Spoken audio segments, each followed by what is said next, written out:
Rogers will be monitoring those questions, and we will leave time at the end for our panelists to answer your questions.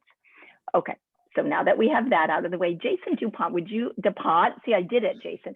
Jason DuPont, I think you put it in my brain. Would you tell us how you got started?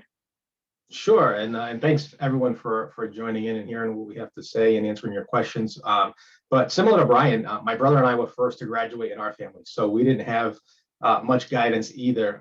But one of the things that we did know is we wanted to do something related to business. We didn't really have an idea as to where we were going to focus, but business it was.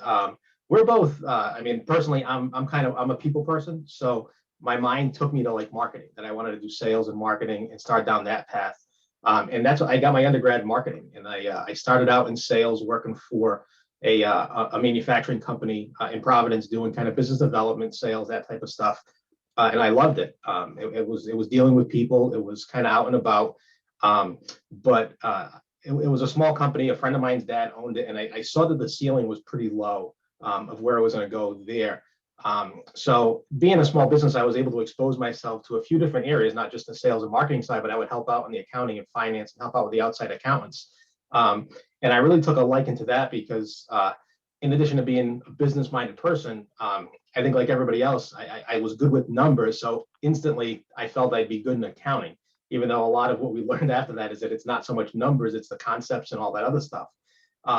So I got married in 2006 in April, and then went back and got my master's in 2008. Graduated in 2008 with my master's and started at Santavery shortly thereafter.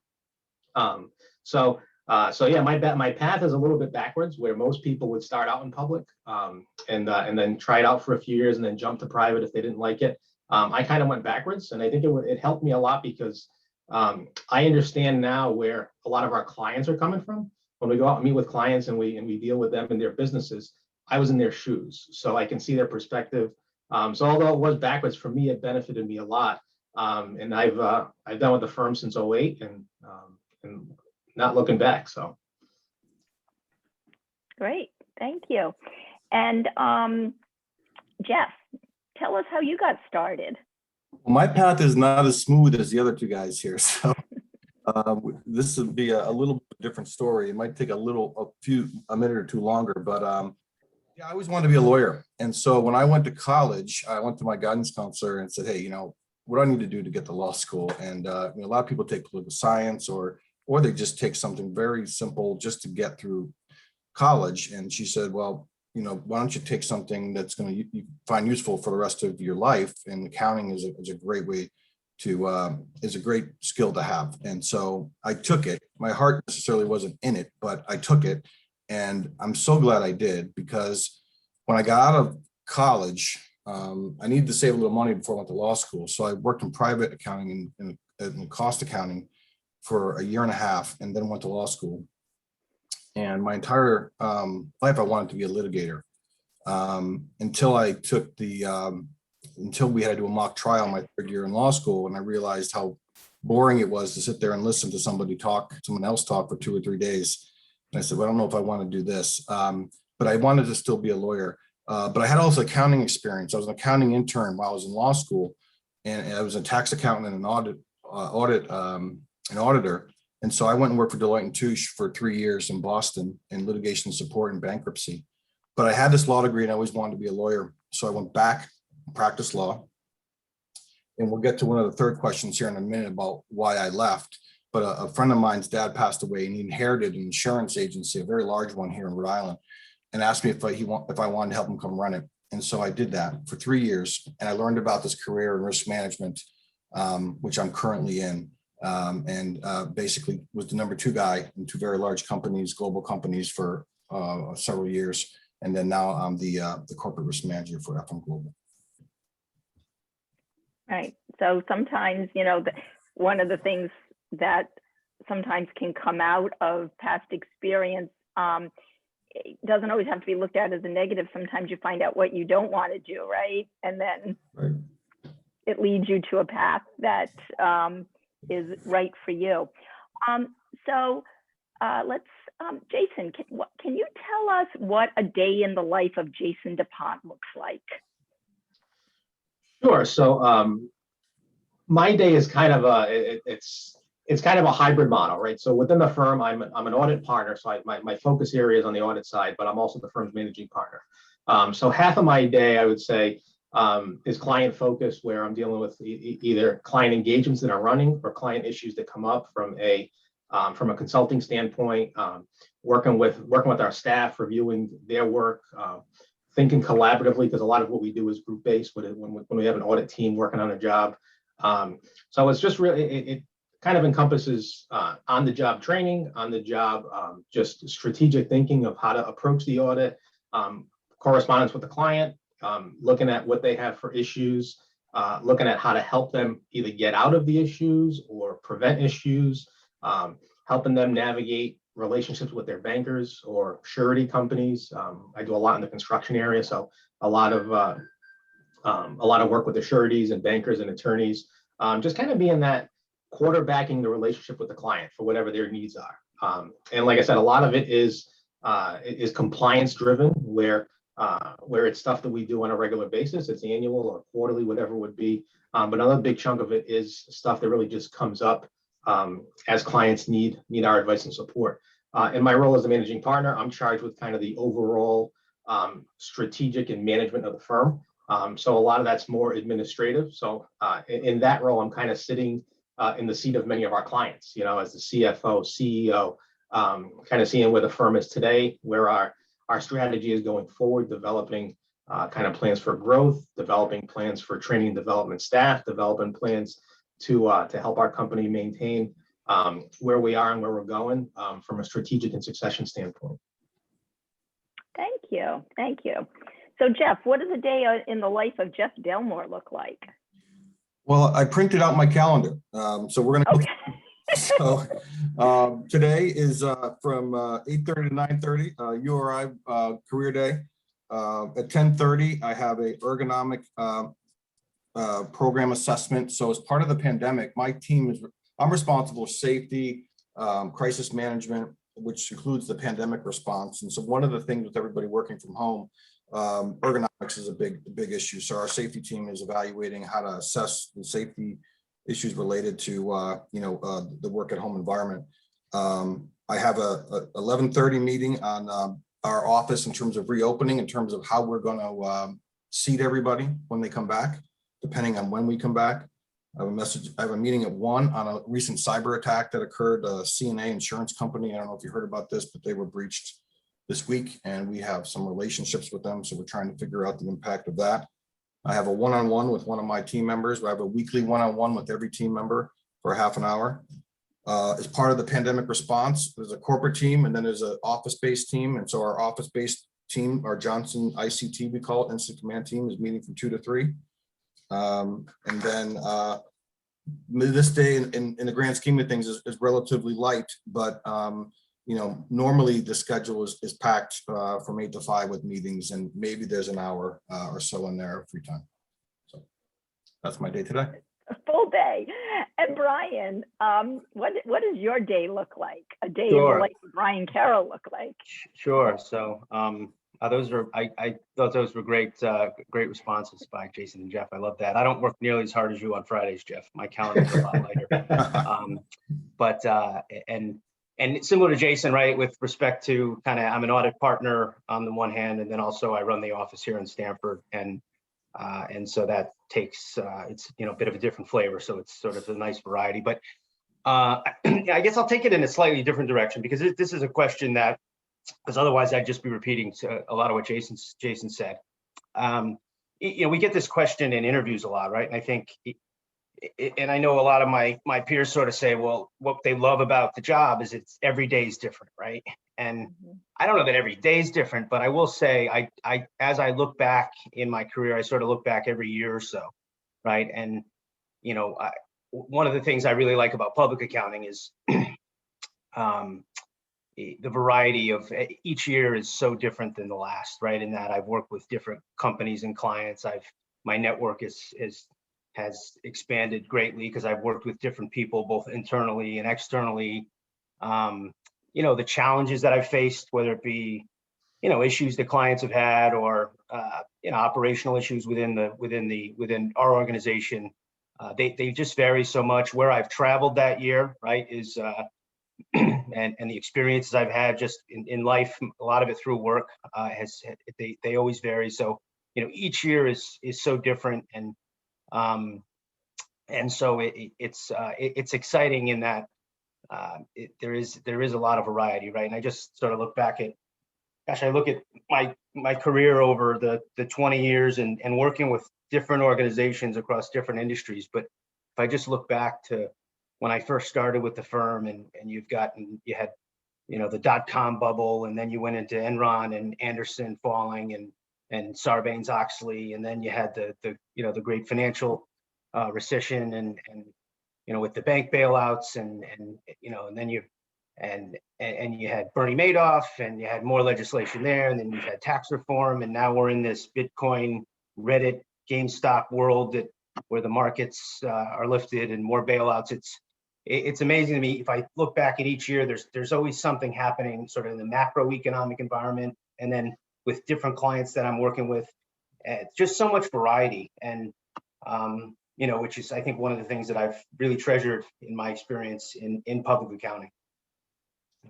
Yeah, and so prior to your response, I was going to say that it sounds like no 2 days are alike, right? For whether you're in public accounting like Brian or Jason, or in corporate accounting like Jeff, there's a lot of variety, right? And of what we do, it's not mundane for sure. And then, of course, and as you brought up, Brian, with changes in regulations, audit standards, I come from tax background, things change all the time in tax. And so we're constantly educating ourselves and learning new things. And so it does make it interesting. Sure, certainly. It's a lot less boring than it sounds, I think, right? I mean, accounting is the right, the language of business, and anything that happens in the world, there's always going to be an impact on Right. accounting, on risk management, and so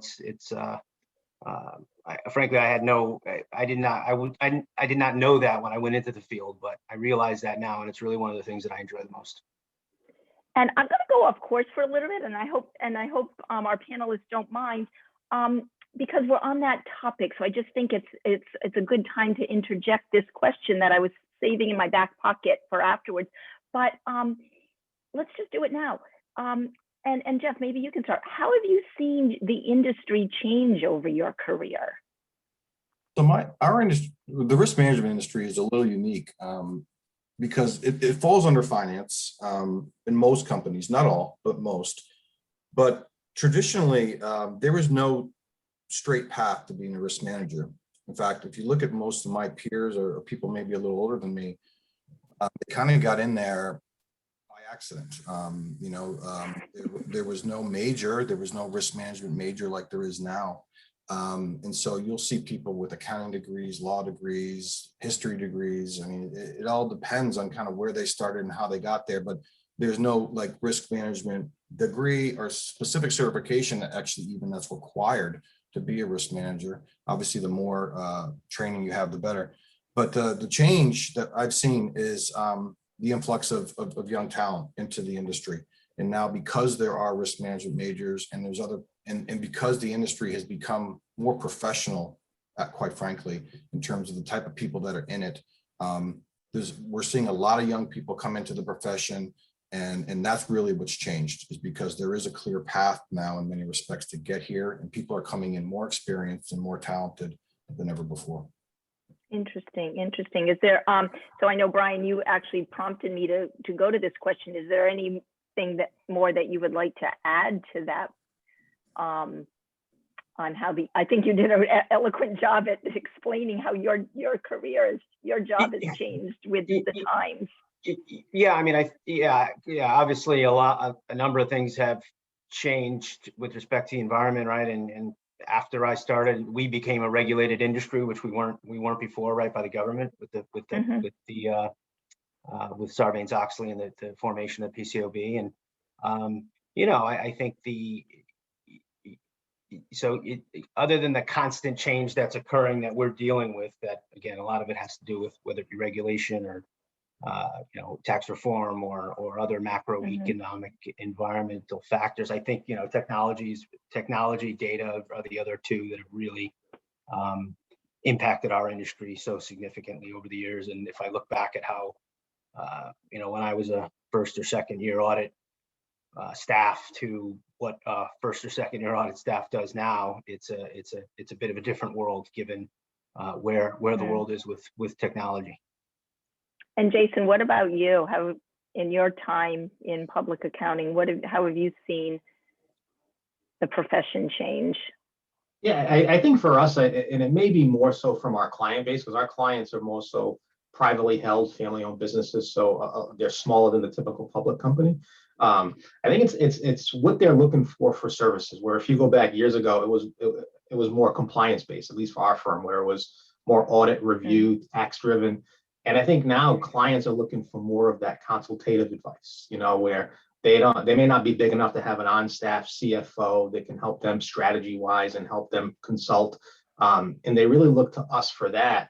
And they're looking to get out of the requirement from the compliance side, where if the bank makes them get an audit or a review, they're trying to kind of save money that way and engage us from the consulting side, to really be kind of more boots on the ground with them, help them in the analysis of what's going on, setting up cost centers, setting up all this stuff, where more of our work with them has a lot more of a value add rather than just giving them a set of financial statements with a report on it to send to the bank or bonding company. So I think more of the service side of what clients are looking for from our perspective. And then I think like Jeff and Brian both said, I mean, the influx of younger talent is significantly different than what it was 15 or 20 years ago. The mindset is different, the expectations are different. So as a firm, we're trying to adapt and really hear what new hires or what their wants and needs are, because those wants and needs aren't the same thing that we were providing to new hires and staff 10 or 15 or 20 years ago. Yeah. Excellent. And just to your point that, you're addressing clients' needs and you're becoming almost a partner with the client, I think adds an element of real satisfaction to the job, because you really feel like you're not just doing compliance work anymore. Now you're making a difference in helping the client succeed with their business or in problem solve, right? So, Roberta, when you have additional services too, whatever industry you're in, it actually helps strengthen the relationship with the client too. And they're far less likely to leave if you've got more kind of tentacles into their business and you're more engaged in what they're doing. And so that's another aspect of why a lot of companies do this to kind of help with their retention. Right, and that's a good point. Coming from the corporate side, you're on the other side of that relationship, right? With your accounting firm. Excellent. Okay, so let me, Jason. You saw a question come in. There is a question in the chat box. Sure, let's pop in for there. Jason. Yes. Jason, do you want me to read the question or can you see it? No, I saw it. Yeah. So auditor independence, it's obviously a big issue, and it's a fine line that we make sure we don't cross, right? So from an independent standpoint, we want to make sure that if we're providing any sort of assurance on the information for a client, whether it be an audit or a review, we can't be the ones arriving at those numbers, right? So we need to make sure that if we're advising a client or providing that consulting type service, that the client has somebody that can take what we're discussing, digest it, and be the ones actually making the management decision. We don't step into the role to make the management decision. We just help give management the information they need to make that decision. Obviously, if it's a tax client or if it's a comp then we can disclose on the comp that we're not independent if we're not independent. But it's a fine line, and a lot of the standard, a lot of the communication now within the standards, we have to disclose all the services where we're providing to the client to make sure that independence line is not getting crossed. And that's something obviously we place a high value in. Right. Yeah. Right. Does that answer the question? I think it came from Dr. Beckham. Yeah. I can add to that. I think, really echoing some of the comments that you just made, Jason, but I mean, auditor independence is paramount, right? It's the most important thing is our independence and objectivity. And I think so for our audit clients, that is something that we take very seriously. And the independence rules are vast and complex, but there are a lot of things that we can do to assist our audit client. And then there's some things that frankly we can't, right? We can't sit in the shoes of management, and the rules get fairly specific. So it's about having those discussions with our client and making sure that we're both comfortable with anything that any services we're providing, that we're independent in appearance and in fact, right? So in the fact part is the guidance, the specific rules, but there's also this appearance aspect, right? So if it appears or doesn't feel right, then as an organization or as a client, we speak, and we for public companies, there's approval by a board that's required for services that we do. But I was just on a call yesterday with a client who's looking to move their operations from London to Ireland to satisfy some issues they're having in Europe with Brexit. And we have a great team in Ireland to help them do this. But one of the conversations was specifically around independence, and how far can we help you? We can review what you're putting together, advise you, but what we can't do is be an advocate for you with the central bank there, or prepare certain documents and things of that nature. So these are conversations I feel like I have every day. But it's all wrapped into the point that Jason and Jeff made earlier around strengthening the relationship and adding more value is our ability to really bring the entire firm to our clients. And we're not just a compliance group. We're now a third of our business is consulting. So it's but it's with audit clients, there's that balance you need, and independence is something that I probably deal with, if not every day in some flavor, at least every week. So. Interesting. So Jeff, our students always, are looking to alumni, people in the profession who have been in their shoes at one time. What's the best piece of advice you can give students, or the best piece of advice that you were given, or both even? First, I remember there was a question at the beginning about internships, and we potentially have internships through our company. I just wanted to get that out there. And I think you guys have someone in the finance group that works with companies, especially ours. So I don't know I forget who that is, but there is opportunities there. There are opportunities there. But the advice I would give is expose yourself to what it is you think you want to do early.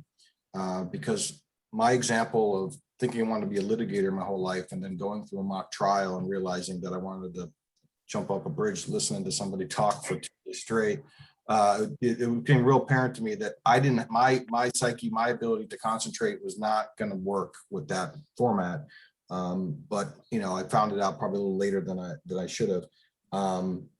I would say that once you get out into the real world, to make sure you find time to think. As you saw by the calendar, which was a light calendar for me today, it's very often people will say that they're happy when 5 o'clock comes because now they can get some work done. And that's the case for many of us. And so you really got to find time to dedicate to think and to really just try to step outside of the madness. But the last thing I will say is there's a presentation training that our company offers to select individuals every year. And I was fortunate enough to attend it last year. Regardless of whatever profession you're in, you're going to need to present at some level. And there's a book called Made to Stick, which our company paid a lot of money for me to get and to read. which I would recommend. It's a phenomenal book. It talks about how to get emotion out of your presentations and really how to make your points stick with the listeners. And if I could give you any advice that could help you with that aspect of being out there is to read that book. And what's the name of the book again? Maybe we can put it in the chat Sure. for It's called Made to Stick. Okay, awesome. Made to Stick. Jason, could you give our students a little bit of wisdom, either of your own or what was given to you at one time, or both? Yeah, so I guess I'll kind of bifurcate it a little bit, right? My overall advice would be there is no bad experience, right? Any job that you have, whether you like it or not, it builds character, it builds your character, and you got to learn from that. I mean, similar to what Jeff said, I mean, kind of where his path has taken him, there was some stuff that he did, some stuff he didn't like, didn't like.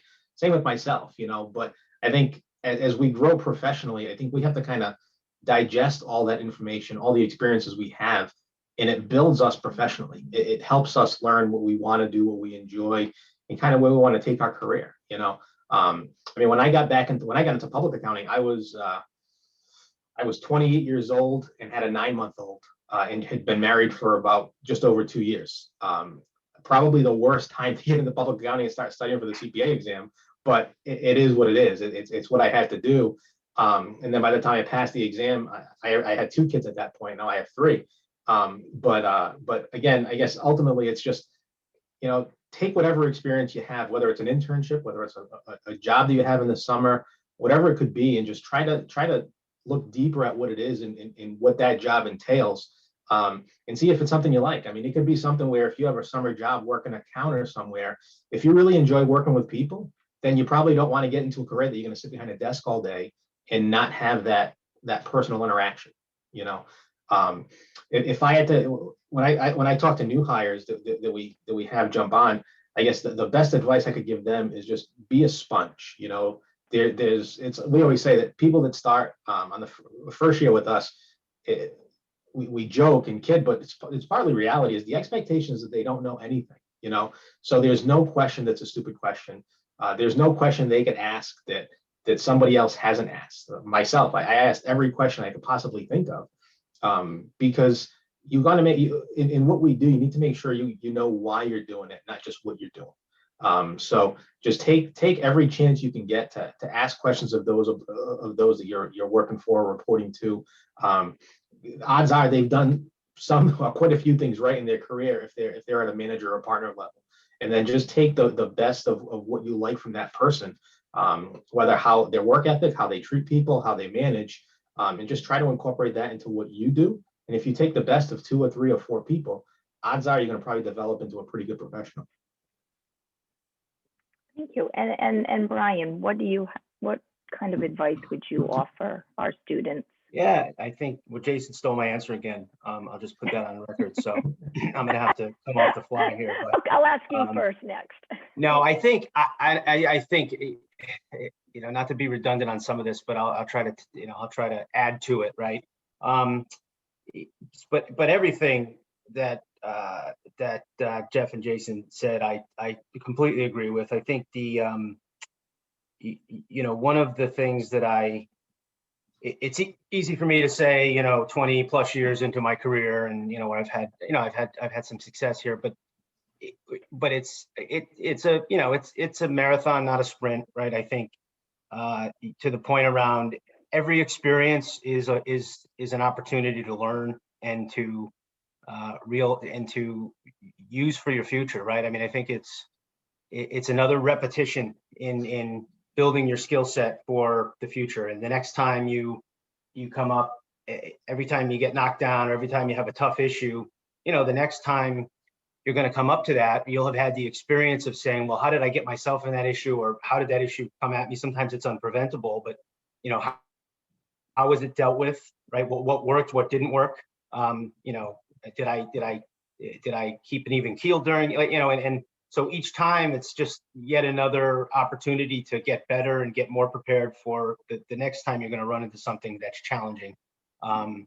So I think it's those moments throughout my career where I've felt, it's been the most difficult that, they pay themselves back significantly. So I think if, when you find yourself in a tough place at some point in your career, just realize or try to think that when I get on the other side of this, I'm going to be a better professional because of it. Right. And I think the other thing that I tell, the younger professionals, similar to Jason, just learn as much as you can, but it's stay positive and surround yourself with good people, right? And try to find mentors, because I'll say I see people sometimes early in their career, they get around the people that complain and they don't like this, they don't like that, and those people, I feel it's never helpful, right? And as my career's going on, and as I've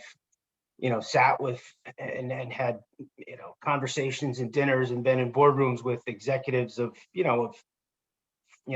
Fortune 50 companies, one of the things that I have to say is that they're all positive. There's no negativity coming out of them around their business, about their people, about their right. There's challenges, but there's an energy and a positivity that's there.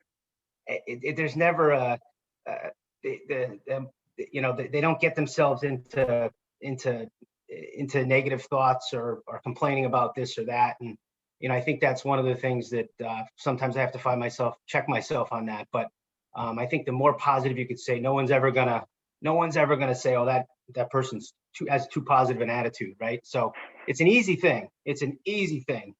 But you'd be surprised how much it differentiates you earlier in your career and throughout. Roberta, We have Roberta, can I just add one quick thing to absolutely, of something course. Brian and Jason said? Maybe think of this. The other last thing I would say is challenge yourself, that it's okay to feel uncomfortable with the position that you're in. Some of my greatest successes come for times where I took a position where I may not have been completely ready, and I had to go through some tough months and maybe even up to a year or so to get ready. But it's common, first of all, but it's also okay. That's where you build character, you build these experiences, and they make you grow and stronger in the long run. Great advice. Thank you so much. And we have a question from William for Jason. He would like you to elaborate further on your experience involved in studying for the CPA exam, specifically time dedicated additional resources such as CPA prep class or anything else that really worked for you. Yeah, so I think first and foremost, I think the plan is really unique to each and every person, right? You really got to find out what works best for you individually. So for me specifically, like I said, being married with a 9-month-old, I had to get kind of creative in how I did it. I couldn't go out and do a Becker review course and be out of the house for X number of hours a week at night or whatever it would be, because it didn't work for me and for my family. So, I think all the review materials, I think they all have pros and cons, and they break stuff out in different ways with how you learn. So I think it's really got to be, individualized to you based on how you learn best. If you're a person that learns best in a classroom by hearing somebody speak, going through examples, then you probably want to jump into a live course and do it that way. If you're somebody that can sit down and go through a book and listen to CDs and do practice tests, and that's how you learn best, then that'll work for you. For me, like I said, I didn't do a live course. I used it was a book called Gleam or Glime. It's pronounced different ways, but I found it really useful. For me, I live in Southern Rhode Island, so I had a 45-minute drive to the office every day. So it was easy for me to pop in a CD every day for, I think, like 16 months, just driving to and from the office, listening to the course that I was going to study that night. And it was just repetitive in nature. I would listen to it. I'd come home, I'd study it. I would take practice tests, practice exams. I'd recap and do a few chapters at a time. So again, that worked for me. That may not work for many other people. I know a lot of people that are in our firm have done the Becker review courses. They've done the live in-person seminars. They've done the crash courses where you go in for 4 or 6 weeks and you're done. So it really depends on how you learn best. But I think the positive is that depending on whatever your learning qualities are, there's something that fits that, so it's a matter of just finding out what it is, and kind of going down that road. But once you do it, I would say you got to commit to it. You got to be regimented, where if you're going to study on your own, make sure you set up a schedule to where you're saying, all right, every night or X number of hours a week, I'm going to commit and study. If you don't, then it's very easy to fall off that path and kind of fall off the rails and not be dedicated. And it's something where I know that the exam has changed a lot since I took it, but it's something that you got to commit to. If not, then it's going to be really hard to pass. Brian or Jeff, do you have anything you'd like to add? Yeah, I couldn't agree more. I stopped taking the standard review course because I felt like it took longer than it needed to. There were questions that interrupted it, and that I was going to go home and study anyway. So it was actually doubling the amount of time that I had to study. So I would do what Jason said, and I would just go home and study, and I would listen to the tapes and when I could. And I found it to working on my own to be the most productive way. So definitely don't just fall into into the rows with everybody else and just, okay, this is what I have to do. Make sure it feels right. You're on mute, Brian. Whatever your style is, right? So I mean, it was many years ago that I took it. I know it was over 2 days and twice a year when I took it. Now I know it's one section at a time, but it's similarly for me, it was, I just did it. I hadn't planned on really preparing for it, and I had gotten the books and the CDs at the time for the questions, but my first assignment, I was just going to take the test to sort of understand what it was like and then try for it the next time. But my first audit client, the day we showed up, we got fired from the account. It was a dispute. It was turned out to be a pretty interesting situation. But so I had 3 weeks in the office to study, and so I crammed for 3 weeks. I just did questions really I looked at the books and I just did the questions over and over and over and over and over again.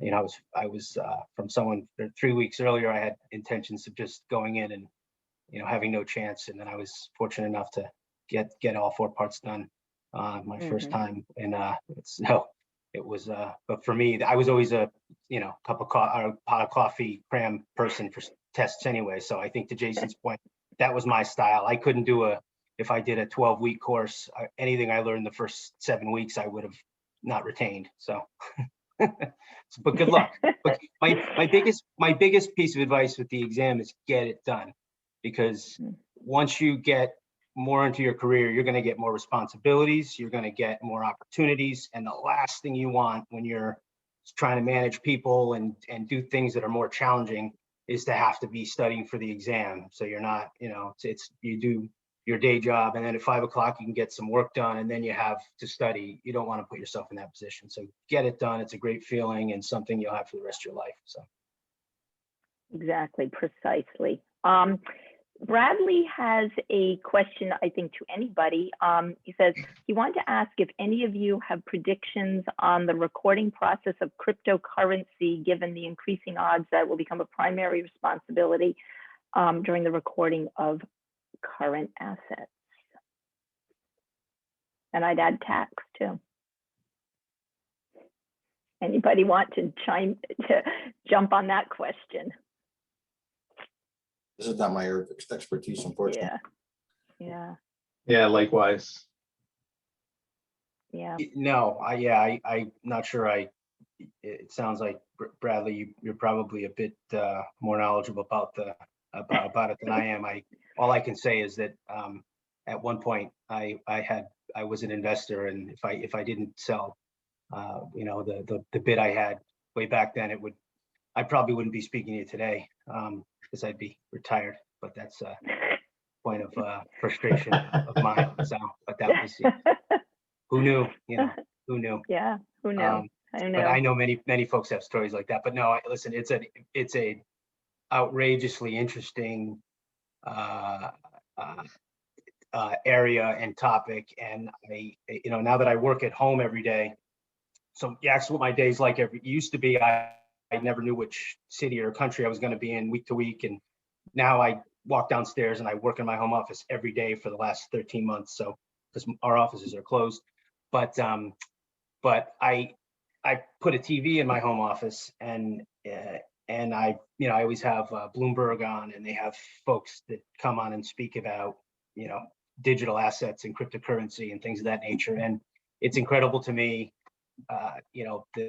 some of the sharpest, most successful minds in business, the differences in opinion that they have on it, right? And some of it, they're, I don't understand it. It's billionaire. I don't understand it. I don't want to understand it. I'm not touching it. And then others think it's, think that it's they keep building their portfolios with it. So, so it's we'll be able to look back in a few years, and it'll be interesting to see which direction things went, right?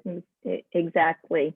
And I Yeah. know it, from the tax perspective, it's very difficult for the IRS to even track. They're still really struggling with how to track this for reporting. If you're selling stocks, you get a tax document, and what to report as your capital gains, but there's no formal way of reporting this right now.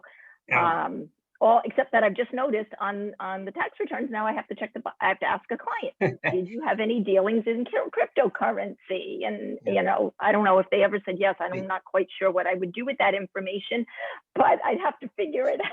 Unfortunately, my clients, I don't have to at the moment, but it's true. It's still like this really weird phenomenon to most people. Well, one of the stories yesterday was about, right, that you could buy your Tesla with Bitcoin, right, or cryptocurrency. But I think one of the folks on Bloomberg was, well, if you do that, then you also have to pay capital gains. So you're better off paying cash. Yeah. So. Yeah. Exactly. So at this point, Dr. Rogers, would you mind putting up the results? We had a poll about internships. Let's see what the status is. Okay, so 19% have yes, definitely. 47% no yet for the summer, and about a third are working on it. So I will take this opportunity to plug. We have the career fair this afternoon, so follow the link on the Career Day website, and we have various things going on this afternoon. 11 a.m. is for the underclassmen, and 12 p.m. is for the upperclassmen. So I'll put a little plug there. Do any of our I know Jeff, you started mentioning about the FM Global's internship program. I don't know if you want to elaborate on that, or Brian and Jason talk a little bit about internship programs at your firms. So Jeff. I'll just add in that Jeff and I were talking privately. Okay. What we decided to do, he is going to share the details with me so that I can have it posted in our student newsletter. So it'll go out to all the students. So that way you'll have all of the details. But I don't know if Jeff wants to share anything else at this point. Okay. Yeah, I think the best thing to do is just connect you with our recruiting. Perfect. And she can take it from there. Perfect. Excellent. And I know PwC and the firms have formal recruitment programs at URI. So anyway, all right. So again, let me remind you, if you have questions for our panelists, please put them in the chat. I will, let me ask our panelists this question. There's been a little touch upon it in our discussion this morning, but let me bring it up as a formal question. And I'll start with you, Brian, so that nobody steals your answer. Just kidding. I'm going to get you, Jason, this time. So. Okay, there you go. So the question is, we all know we're working from home, but other than that, how has the pandemic changed the way you do business? Yeah, that's It's a loaded question, right? it's been very, it's been in some ways, in many ways, it's been seamless, right? From a technology perspective, I think, we as a firm are, many of, our technology is designed for people to be on the road and traveling and working remotely already. So, in some ways it was a bit of a proof of concept there, right? Or just the validation that, yeah, we can do it full time, right? We really can work remotely. So, and I think many organizations have learned that, and some have learned the hard way that not investing in technology and has been disruptive for them during the pandemic. I'd say video conferencing is something that I think I may have been on one or two in my entire career up until last March, and now it's every day, right? So it's getting used to this type of format, and I think it's here to stay, right? I do think there'll be a hybrid model moving forward for sure. I certainly miss the in-person interaction with with my clients and with my people, and so it's certainly a lot harder, I think, to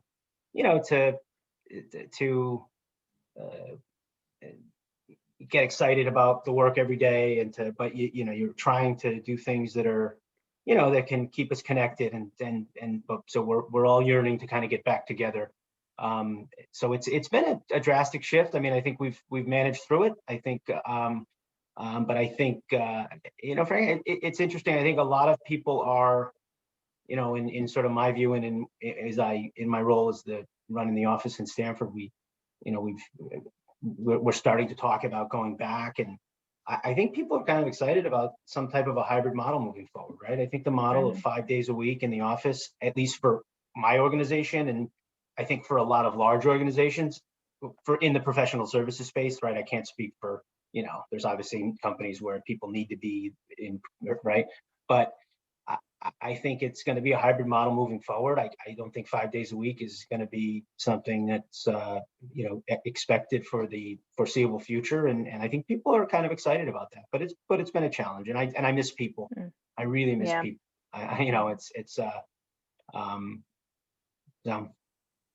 Yeah. Jeff, what about at FM Global? How has that changed the way you're doing business these days? Yeah, I don't know how much the group knows about FM Global. FM Global is arguably the largest property insurer in the world. That's all we do, property insurance, and about half of our team is made up of engineers. So much like Brian, we've adapted on the office setting similarly, but we do have this group of individuals, engineers and claims professionals who are out on the road and who inspect buildings and really have to be out in the field. And so their job has changed tremendously through this, because in order for us to insure a facility, we have to understand the risk. And when we couldn't get out there, we had to do other things to kind of address those issues. So we have an innovation group where we have drones, and we have all kinds of technology that we bring to use to do what we call remote servicing, which is kind of interesting. And I would say personally, it's been I've kind of adapted to this, but it is odd because I've hired 2 people in the last year that I've never met. So it's just that's something that's unique about this whole situation. It's just things like that. But yeah, I think the office setting similar to Brian, but we do have this group that had to adapt and get back though. We're ready. Absolutely, yeah. And Jason, anything? Yeah, I would echo a lot of what working from home. Yeah. Yeah, I would echo a lot of what Brian said. I mean, for a 2-office firm based in Providence, I think we adapted pretty well. I mean, our audit team is out in the field 90% of the time anyway. So a lot of, when you consider working remote, at least in the in-office concept, they are working remote. They're not in the office. They're working on a client. So right now they're working from home. Some of the challenges that brought upon was just clients now getting used to that, where if we're at a client, in front of a client, the client gets us stuff that we request at that point in time. Now there's a little bit of a lag there. So our staff has done a great job this year of just kind of staying ahead of that, getting those requests out sooner to make sure that we're not lagging on what we need to do.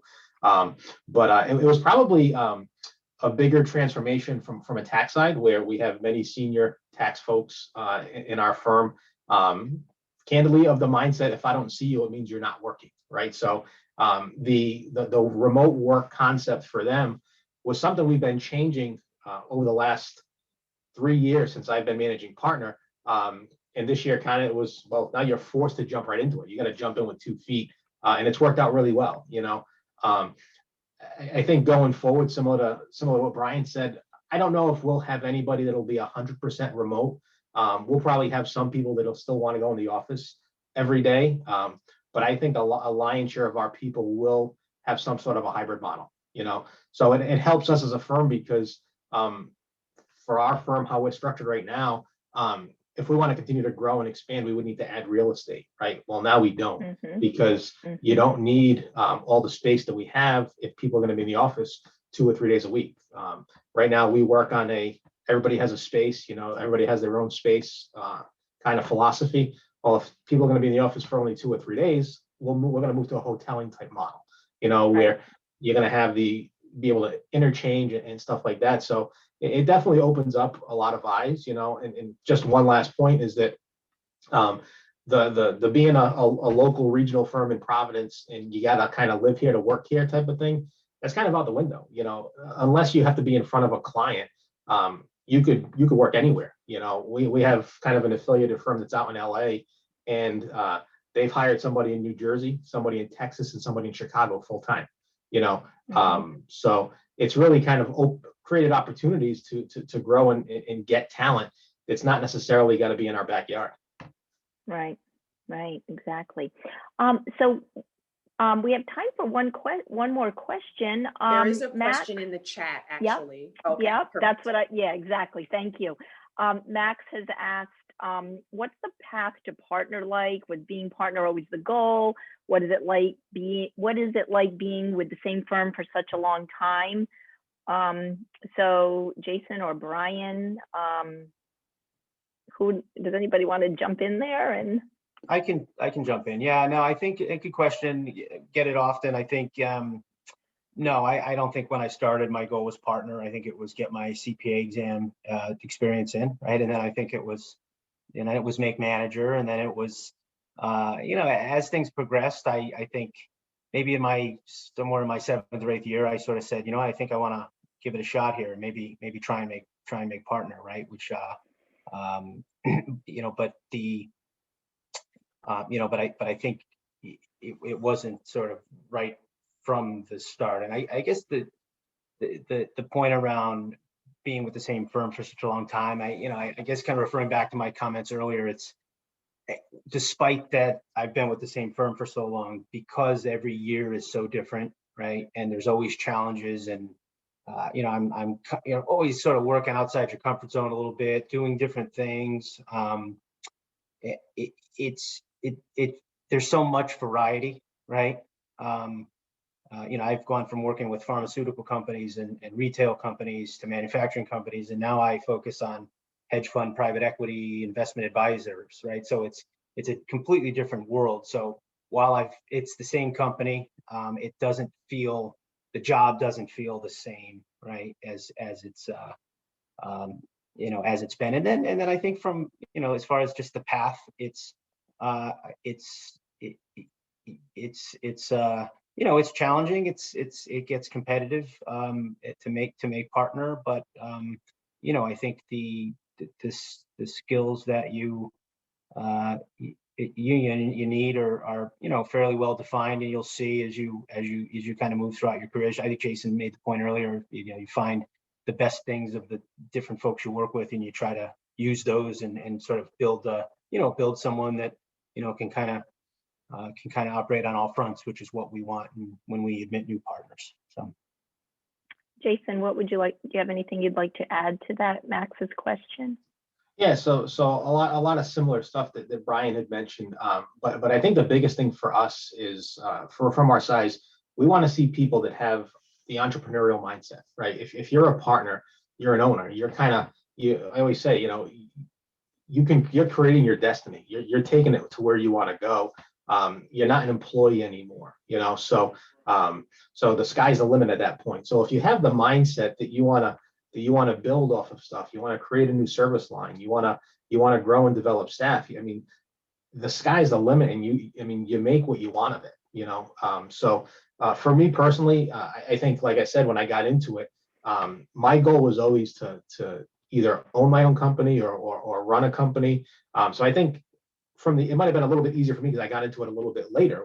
Like I said, I was 28. So I knew that my ultimate goal was to get to partner, you know, and for us coming in at 28, I was like the grandfather in the room because I started with 22-year-olds, you know. So my timeline was a lot shorter than the guy or the woman next to me, you know. So I always tried to think ahead, I tried to work at the level above me so that when you go in and you have a review and you ask for promotion, you're not kind of debating what you can or can't do at the next level. You're saying, I'm already doing that, you know? So, so I always knew that I wanted to be a partner. It was the goal. And with just touching on the answer of the question on being with the same firm, I think like Brian said, it's even though you're with the same firm, you're dealing with different people all the time.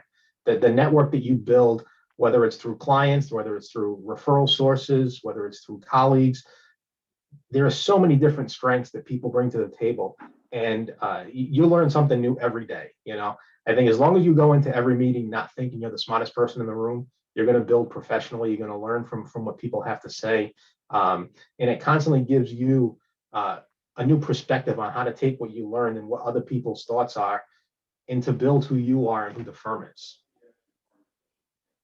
Thank you. So before we close out, Dr. Rogers, could you put up the final poll of this day or the session for our students? Actually, the polls were preloaded, so we only received 2 polls from the career okay. staff. I apologize. So, okay. No worries. I was just going back for no, thank you. So I'd like to thank our panelists, Jeff, Brian, and Jason, for taking an hour out of their busy days to share their wisdom and their knowledge with all of you. So thank you very much. Pleasure. And have a wonderful day. And I think Dr. Rogers has put a message in the chat for the students. So students, don't forget 10 o'clock session and the afternoon career building session. So thank you. And good luck, everybody. Take care. Thank you so much. Good luck, everyone. Thank Bye. you. Bye-bye.